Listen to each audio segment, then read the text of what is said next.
के जुड़े सुशील जी, स्वागत है आपका आज तक पर। फैसला बड़ा है और धीरे धीरे विड्रॉ करना है 2000 रुपए के नोट को। नोटबंदी के वक्त हमने देखा था कैसे कतारें लग गई थी बैंकों के बाहर।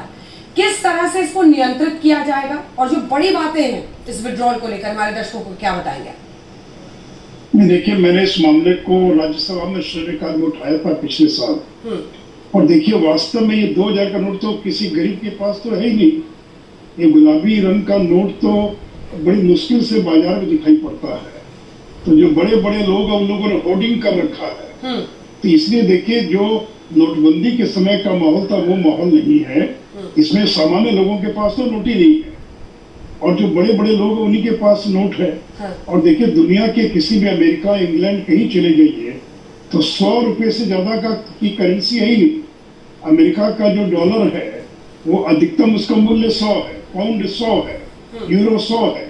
ये तो बहुत अच्छा निर्णय। और भ्रष्टाचार पर जो हमला है, देखिए नरेंद्र मोदी जी ने भ्रष्टाचार के खिलाफ शुरू से लड़ाई लड़ी है और उसी कड़ी में ये कदम है कि जो कुछ ब्लैक मनी है वो बाहर निकल जाए और जिनके पास है वो उस पैसे को जमा करा दे बैंक के अंदर। बाकी जो FAQ आया वो मैंने पूरा देखा नहीं है, लेकिन ये मैंने देखा कि 20,000 तक का नोट की अदला बदली की जा सकती है। तो जिन लोगों के मन में डर है कि पैनिक क्रिएट होगा, लाइन लग जाएगी, लोगों को परेशानी होगी, तो वैसी कोई स्थिति मैं नहीं देख रहा हूँ।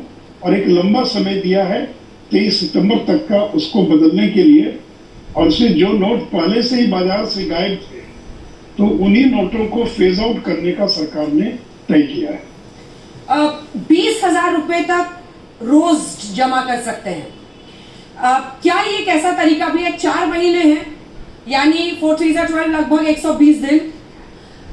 क्या इससे ब्लैक मनी पर भी, क्योंकि ये अब मुहावरा चल पड़ा था सुशील जी कि pink is the new black, pink is the new black, है ना? तो ऐसे में क्या अब ये 120 दिन 4 3 12 लगभग आप समझ लीजिए कि जो भी 150 के लगभग दिन, ऐसे में क्या हम ये माने कि ये एक ऐसा तरीका भी है कि अगर कुछ लोगों ने वाकई बहुत ज्यादा अमाउंट्स की होर्डिंग की होगी तो क्योंकि एक दिन में तो 20,000 रुपए ही बदले जाएंगे तो उस पर भी एक शिकंजा होगा क्या? निश्चित तौर बाकी डिटेल मैंने देखा नहीं। एक और लाइन में ऐड करना चाह रही हूँ सर, क्या 30 सितंबर के बाद इसे अवैध यानी इलीगल टेंडर घोषित किया जा सकता है?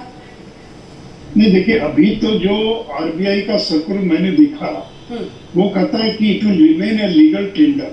लेकिन व्यवहार में क्या होगा कि लोग उसका इस्तेमाल नहीं करेंगे।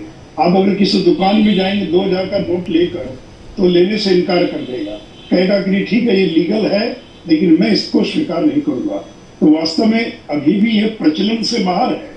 तो बड़े बड़े लोगों ने इसको होर्डिंग कर रखा है क्योंकि इसको लाना ले जाना इसका आसान है। तो ये 2000 के नोट का इस्तेमाल आज भी ब्लैक मनी के ट्रांसफर में और टेरर फंडिंग में बाकी चीजों में हो रहा है। तो वंस फॉर ऑल इस नोट को ही खत्म करने की ये पूरी प्रक्रिया है ताकि सितंबर के बाद या उसके आगे कल 500 और 100 रुपए का नोट रहेगा, छोटे डिनोमिनेशन के नोट रहेंगे, तो ब्लैक मनी पर बहुत बड़ा इसके कारण और प्रहार होगा। धन्यवाद आपका सुशील जी हमारे साथ आज तक पर जुड़ने के लिए और तमाम बातों का सवालों के जवाब देने के लिए। देश में सभी जो हमारे साथ आज तक पर जुड़ रहे हैं, एक बार फिर तसल्ली बख्श तरीके से आपको बता दें 2000 रुपए का जो ये नोट है ये लीगल टेंडर होगा यानी वैध होगा। कोई आपको मना नहीं कर सकता अगर आप 2000 रुपए का नोट लेकर जा रहे हैं। हालांकि लोगों में डर और पैनिक ना फैले इसीलिए हम ये आज जानकारी आपको दे रहे हैं। लगभग 30 सितंबर तक का वक्त है आपके पास। ये लगभग आप